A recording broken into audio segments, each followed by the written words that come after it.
Qu'est-ce qui est vital et pourtant ignoré par la plupart d'entre nous? Vital et ignoré. Je dirais l'air qu'on respire. C'est vital et pourtant on n'en a pas du tout conscience. Ça, c'est la nourriture du corps.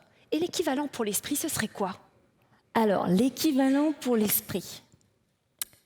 Je dirais les connaissances. Oui, plus exactement les connaissances tacites. On ne peut pas les nommer et pourtant elles représentent la majeure partie de nos connaissances. Nous les développons sans cesse, quand nous accomplissons de nouvelles tâches, quand nous nouons des relations, ou encore par curiosité comme vous le faites aujourd'hui. Polanyi a été le premier à démontrer leur importance dans la science. L'implication personnelle du chercheur pour son sujet de recherche compte tout autant que les seules données objectives. Einstein a développé l'intuition de la relativité très jeune, et pourtant il a mis des années à le démontrer scientifiquement. La prise en compte des connaissances tacites peut mener à de grandes avancées. De grandes avancées, et d'ailleurs aujourd'hui, on vous propose un moyen d'apprendre plus vite et tout au long de votre vie. Et ce moyen, c'est le partage de connaissances tacites. Allez, je vous donne un exemple.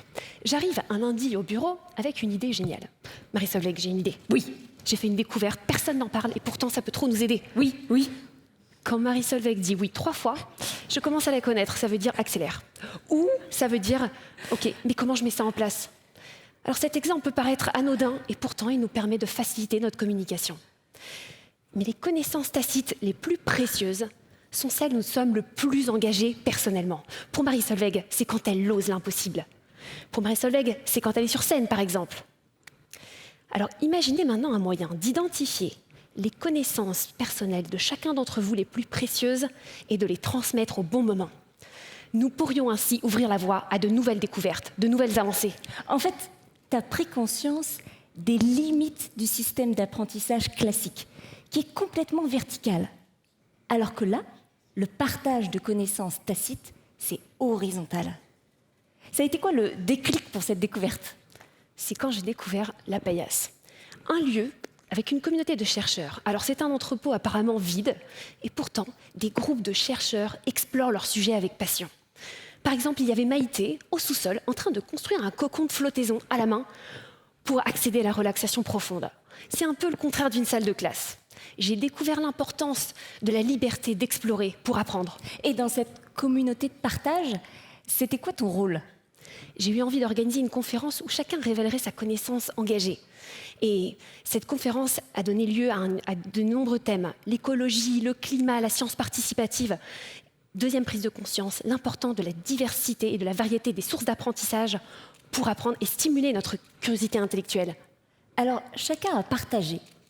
Mais alors du coup, comment t'as fait pour que chacun identifie ses connaissances tacites, alors que justement, c'est difficile à formuler?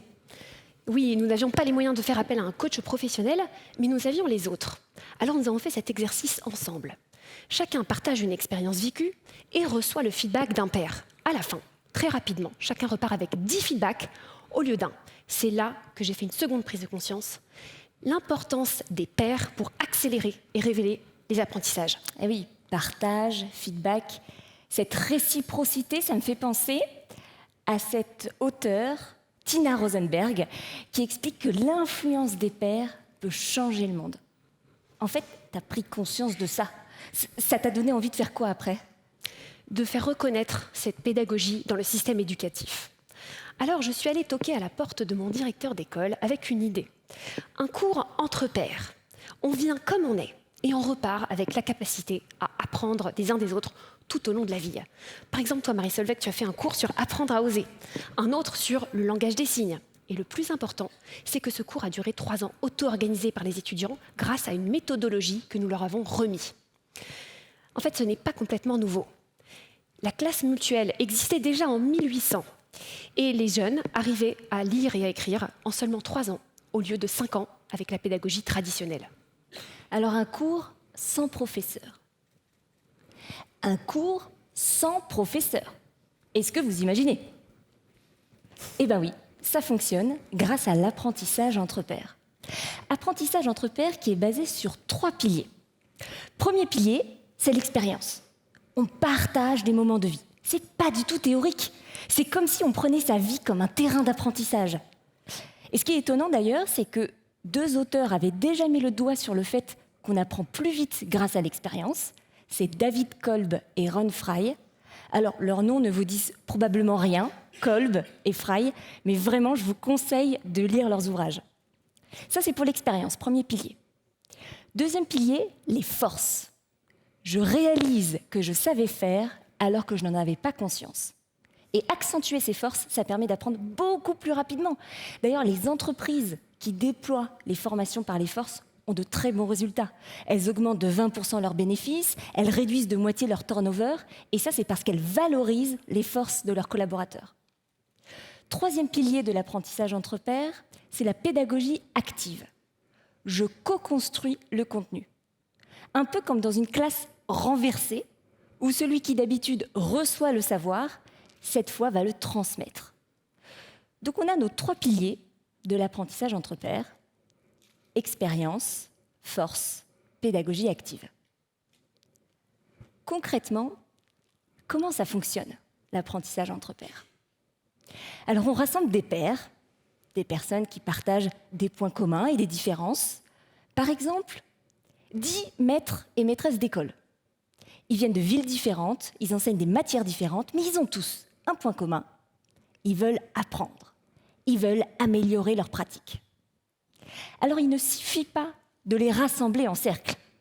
C'est à eux de choisir leur paire, de se répartir les rôles.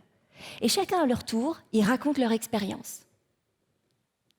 Si vous participez à un atelier, vous serez accueillis par un ruissellement de conversations animées, ininterrompues, bienveillant, comme on en entend rarement. Et alors ça fonctionne, l'apprentissage entre pairs. La dernière fois, il y a un directeur régional. Attends, je te fais directeur régional. Je suis embêtée, j'ai un groupe de managers, j'aimerais qu'ils montent en compétence sur leur posture, et c'est très difficile, ils n'acceptent rien qui vient du haut. Donc, les formations, ça ne fonctionne pas. Je me dis que si ça vient des pairs, vu qu'il y a une culture très forte du Sud, ça pourrait fonctionner. Et j'ai entendu parler de l'apprentissage entre pairs. Si ça vient des pairs, ce sera mieux accepté. Et oui, ils ont mis en place un programme mené par les pairs, et les résultats sont là. Les collaborateurs ont pris conscience de l'importance de la gestion des ressources humaines. Certains sont même devenus RH. Ça a été comme un tremplin. Et puis la communauté est maintenant autoportée. Ça veut dire que c'est les collaborateurs eux-mêmes qui organisent des sessions tous les mois pour apprendre. Ils se forment d'eux-mêmes entre eux. Alors l'apprentissage entre pairs leur a donné envie d'apprendre, et ça peut aussi leur donner envie de transmettre. Est-ce que ça vous est déjà arrivé qu'on vous demande de transmettre quelque chose que vous savez, mais alors, vous ne savez pas du tout par où commencer? J'ai vraiment rien d'original à partager. En plus, j'ai pas forcément envie de faire une conférence comme ça devant tout le monde. Et puis, qu'est-ce que je vais y gagner? Enfin, je veux dire, je suis récompensée sur mes performances individuelles. Toutes ces peurs, on les comprend. Imaginez maintenant des cercles. On mélange les groupes et chacun à leur tour, ils racontent leur expérience. Le groupe pose des questions, reformule, interroge, prend des notes, un peu comme le ferait un journaliste. Et alors, au bout de 2 heures, on a 10 pages de bonnes pratiques, 100% de participation et 75% des participants qui ont envie d'appliquer ce qu'ils ont découvert. Et cerise sur le gâteau, ils ont appris à apprendre. Alors, vous vous demandez sûrement comment vous aussi, vous pouvez apprendre en continu et en accéléré. Comme on est entre pairs, je pense qu'on peut bien vous partager 2-3 trucs. Soyons des chercheurs de connaissances personnelles, en apprenant des autres et en partageant aux autres. Alors en apprenant des autres, tout d'abord en ayant une démarche appréciative. On a trop l'habitude de voir ce qui manque. Et si on cherchait ce qu'il y a de mieux, ce qui fonctionne déjà et qui a déjà fonctionné, avec une attitude humble, en prenant conscience qu'il y a beaucoup de savoir caché dans les expériences de chacun, bien au-delà des diplômes et des titres. Avec l'écoute, une écoute active, qui reformule, qui valide et qui valorise le savoir des autres. Recevoir est important, donner l'est encore plus. Alors comment partager nos savoirs?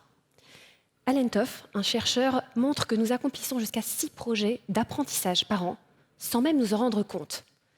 Identifions les défis que nous avons surmontés, les efforts importants d'apprentissage, ou encore les moments les plus engagés ou les plus inspirés que nous avons vécus.